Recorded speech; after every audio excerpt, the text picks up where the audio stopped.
Welcome to Bloomington Today. I'm Kaylin Cockrell. Thanks for joining us. Communication is a key component in educating and informing residents and businesses in our community. At a recent national conference, Bloomington received top accolades from the City, County Communications and Marketing Associations, or 3CMA, Savvy Awards. At the October 17th City Council meeting, Communications Administrator Janine Hill presented 2 awards to council members. The city's internal newsletter, The Insider, received a first-place award with tremendous feedback from the judges. In their comments as to why Bloomington should receive the honor, judges said, "Bloomington has come up with an effective way to grab the reader's attention, provide important information, and acknowledge employees for their outstanding work with this attractive employee newsletter." The Briefing, the city's bi-monthly community newsletter, received a 3rd place Award of Excellence. Judges said the Briefing gets high marks for its clean layout and colors that are soothing and inviting to the reader, as well as good stories and interesting information. The internal newsletter is now a 6-time Savvy Award winner in the internal publications category. The Briefing received its award in the external publications category and has received 7 awards from 3CMA in the past decade. Bloomington has received a total of 27 awards from this national competition. The week of October 11th, Bloomington Police issued a citywide alert urging residents to lock up their vehicles and garages. Numerous reports of car prowls in residential neighborhoods have been brought to law enforcement's attention. Items including checkbooks, gym bags, GPS systems, and laptops were taken from unlocked vehicles parked in driveways overnight, as well as from unlocked garages. Officers will be on high alert until the suspect is caught. In the meantime, there are some things residents can do to protect their property.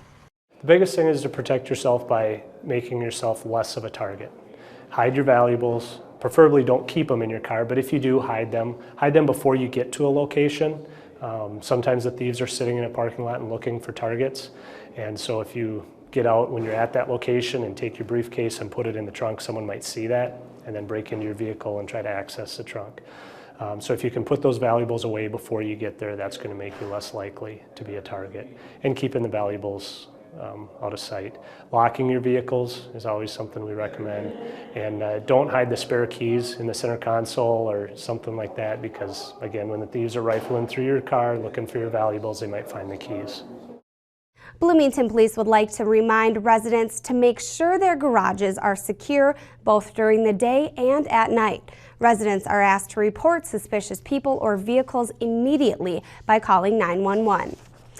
Bloomington's general election is growing nearer, and the city would like to remind residents that Civic Plaza will be extending normal business hours from now until the election on select days. Civic Plaza will be the polling place for absentee ballots every Saturday in October, as well as the first Saturday in November from 10 a.m. to 1 p.m.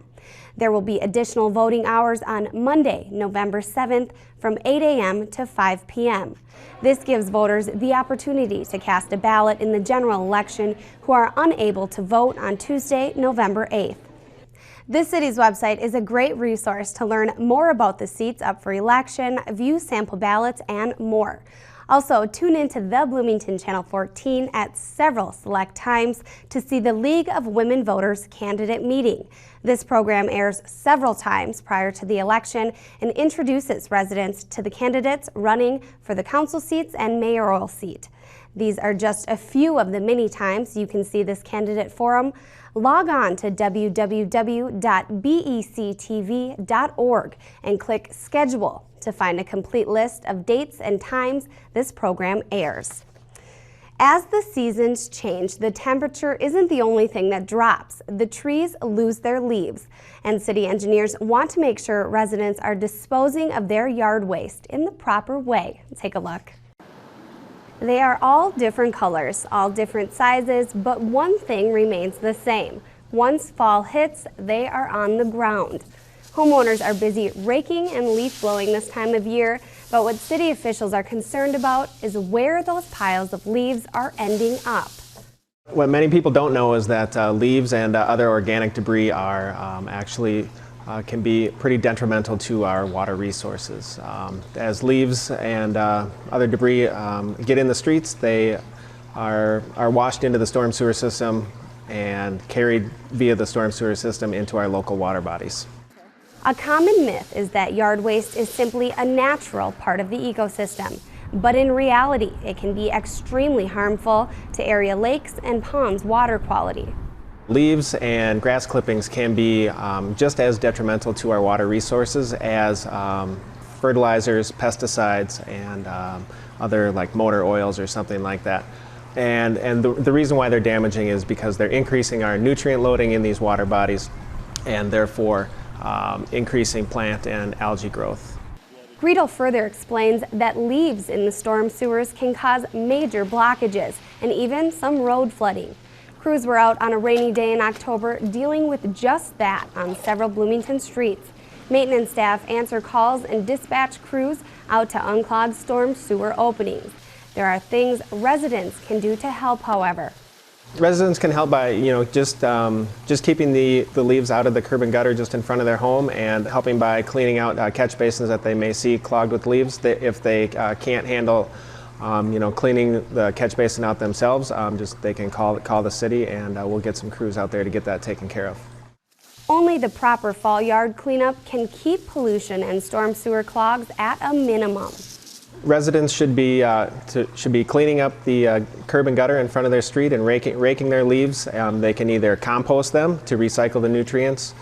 They can use them as winter mulch around some landscaping, or they can bag them and set them out for their trash hauler to pick up. Gretel also wants to remind residents to use compostable bags for yard waste. As of 2010, the typical black plastic bags used in the past to bag leaves and grass are no longer accepted by refuse haulers. And in other outdoor news, when it rains, oftentimes it pours, and city engineers want to remind residents of some environmentally friendly ways to keep that water from polluting area lakes and ponds. Spring and fall are rainy seasons in Minnesota, and why not do something with that falling water? Engineers want to encourage residents to keep rainwater on their property by directing downspouts toward lawns and gardens. Stormwater that runs off rooftops and driveways carry pollutants, which can negatively impact area bodies of water if that water enters a storm sewer. Residents can also use rainwater barrels to reuse later for gardening, or construct rainwater gardens where your yard slopes. That can capture up to 9,000 gallons of water each year. For more information on water runoff, contact engineering at 952-563-4870. It's now time for a short break. When we come back, we'll be joined by 2 Parks and Recreation staff members to let us in on some upcoming fall family events going on in Bloomington, and also we'll unveil some of the city's park improvement projects already in motion and coming up next year. Stay with us. How do I enroll in Medicare? What's covered? How much does it cost? Are my prescriptions included? Are there penalties for not enrolling? Why is this so confusing? Medicare can be confusing, but resources are available to help you make confident decisions about your health coverage. Take the time to educate yourself about Medicare. Learn more. Visit ncoa.org/Medicare or MedicareMadeClear.com. Hey, Joe.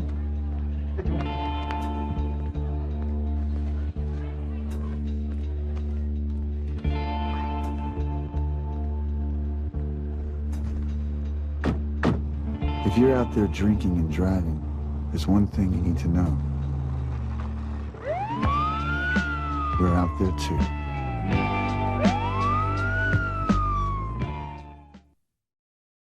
Welcome back to Bloomington Today. We're now joined by Carrie Hemp and Randy Qualley. Randy manages the Parks and Recreation Division, while Carrie is a supervisor. Welcome, thanks for being here today. No matter how we feel about it, fall is here. We know that, and Parks and Recreation staff is busy coming up with things that family and young people can do during the fall. Carrie, why don't you tell us about some things planned for Bloomington this fall? Well, coming up, we have our Halloween party, which is a collaboration with the Optimists and Northwestern Health Sciences University and Richfield Bloomington Credit Union. It's held on October 31st on Halloween night.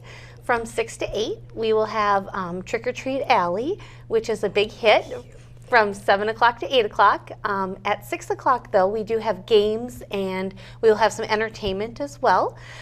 So come out, have some fun, bring your non-perishable donations for Veep, and come out, have some fun. It's a free event. We also have our coloring contest going on as a part of that.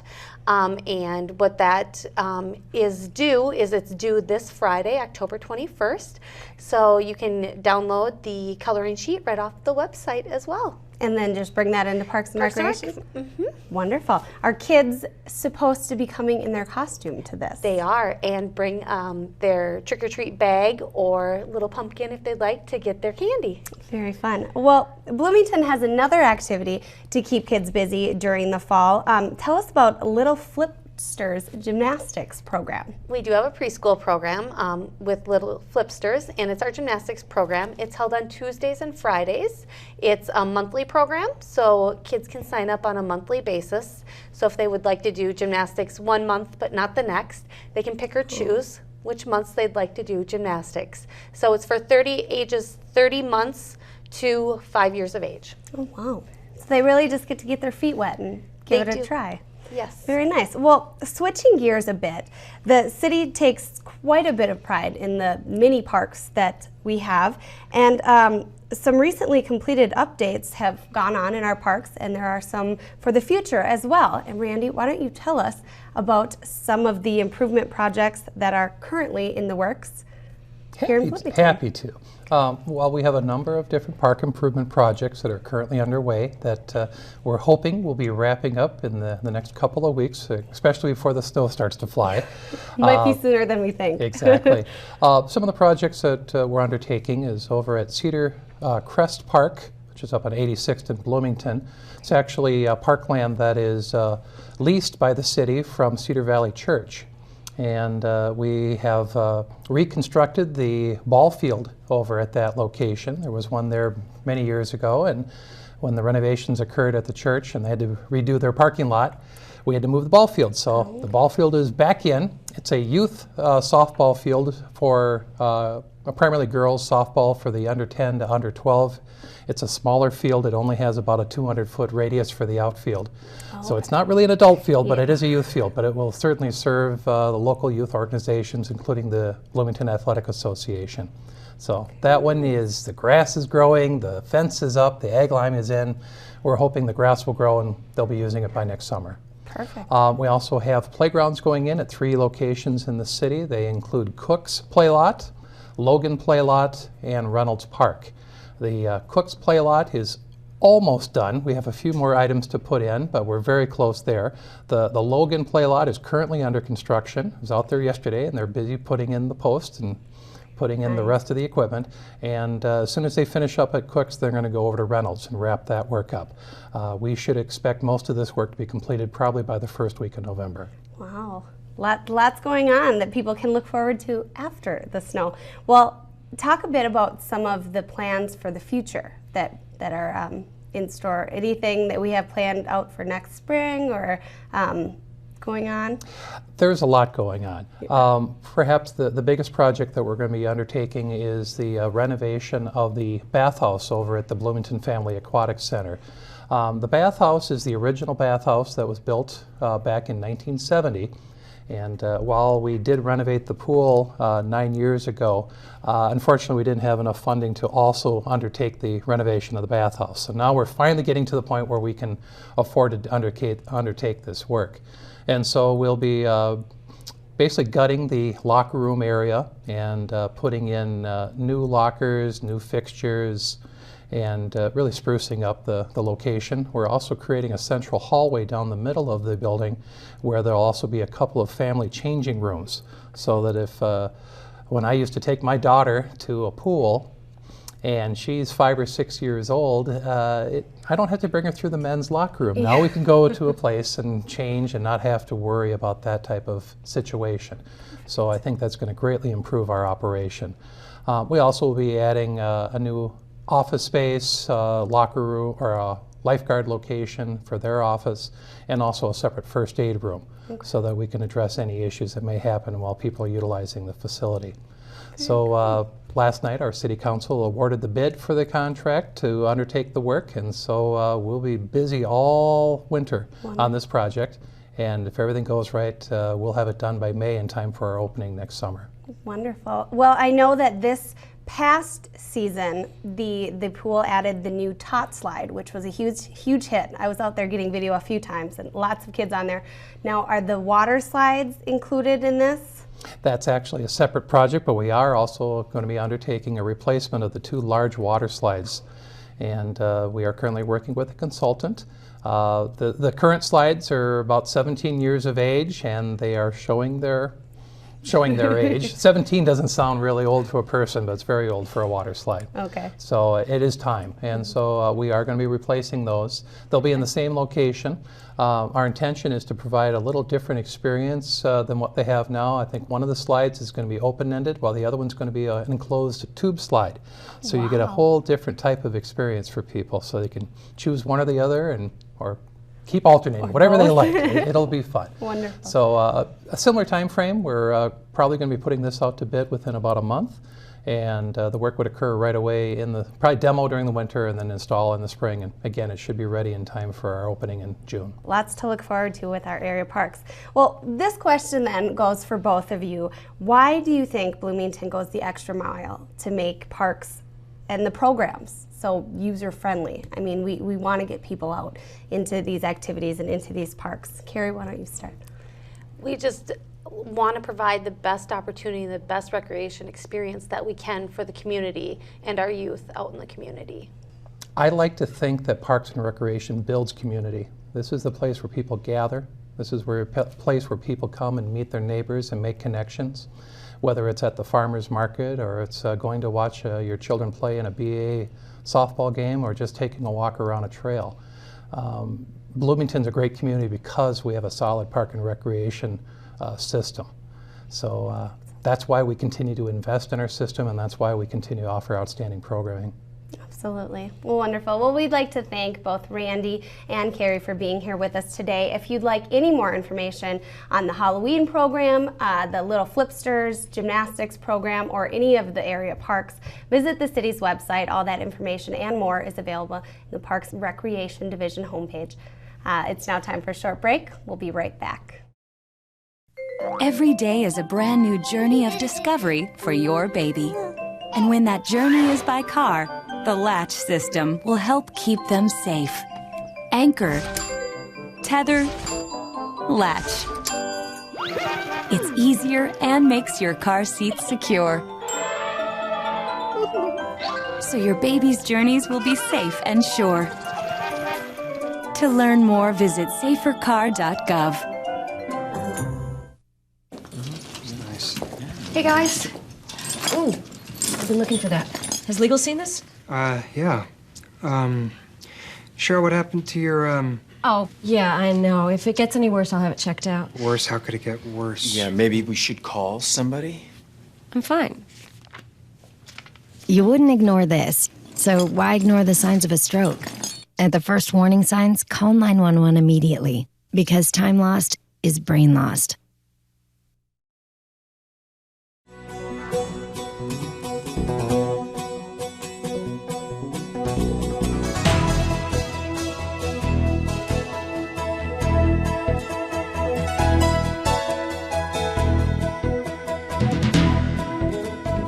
Welcome back to Bloomington Today. Minnesota law enforcement officials are heightening seatbelt laws through October 27th during a Click It or Ticket campaign. This campaign is aimed at increasing seatbelt usage and ultimately saving lives.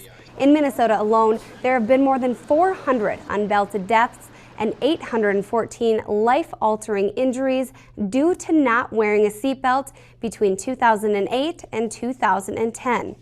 Deputies, officers, and troopers are asking motorists to be the main enforcers of the state's primary seatbelt law by speaking up to encourage others in the vehicle to buckle up. Otherwise, they'll step up and ticket any unbelted drivers or passengers. This year's campaign will include the enforcement of Minnesota's child passenger safety law, which requires a child to remain in a booster seat until the age of 8 or until they are 4 feet 9 inches tall. And as reported on a past episode of Bloomington Today, October 9th through the 15th was National Fire Prevention Week, and this year's theme was protecting your family from fire. Officials want to remind residents of the importance of having an escape plan your whole family is aware of, and believe that fire safety education is the best prevention tool they have. We are here in case there's an emergency, but if we can prevent that emergency from even happening, then our job is being completed, and we would much rather go out and shake people's hands and talk about fire safety than going out and having to pull fire hoses off the truck for an emergency. Gutierrez says that the easiest way to determine a plan is to make a map of all possible exits, including doors, windows, and patios. Designate a meeting place outside of your home, like the mailbox, a tree, or a fence. And then once you're out, stay out. We tell the kids, we tell parents that even if it's your most prized toy, most prized possession, it stays there. Your life is more important than that prized item. On Saturday the 15th, all 6 of Bloomington's fire stations were open to the public, allowing residents to come in, take a look at the equipment, participate in various safety demonstrations, and meet the city's fire, police, and public works personnel. Officials tell us that there was a wonderful turnout at all of the open house locations. Well, if you love winters in Minnesota, why not volunteer your time working outdoors for the city of Bloomington? The city's Parks and Recreation Division is looking for volunteer rink attendants for the 2011-2012 outdoor skating season. Rink attendants will open and close the warming houses, supervise activity on the rinks, interact with skaters, and perform basic maintenance such as sweeping and shoveling walkways. Bloomington has 14 outdoor rinks, which are typically open mid-December through mid-February. Volunteers must be at least 18 years old. The deadline to apply is November 4th. You can find a volunteer application on the city's website. Log on and keyword search Ice Rink Volunteer. Training for qualified volunteers takes place sometime in November. And that's all the time we have for today. To get more information on city projects, parks, road construction, and events, visit the city's website. To check out past episodes of Bloomington Today or other city productions, visit Bloomington's YouTube channel, accessible right from the city's homepage. That and so much more is online right now at www.ci.bloomington.mn.us. If Facebook or Twitter isn't your thing, sign up for eSubscribe to have updates sent right to your email or cell phone.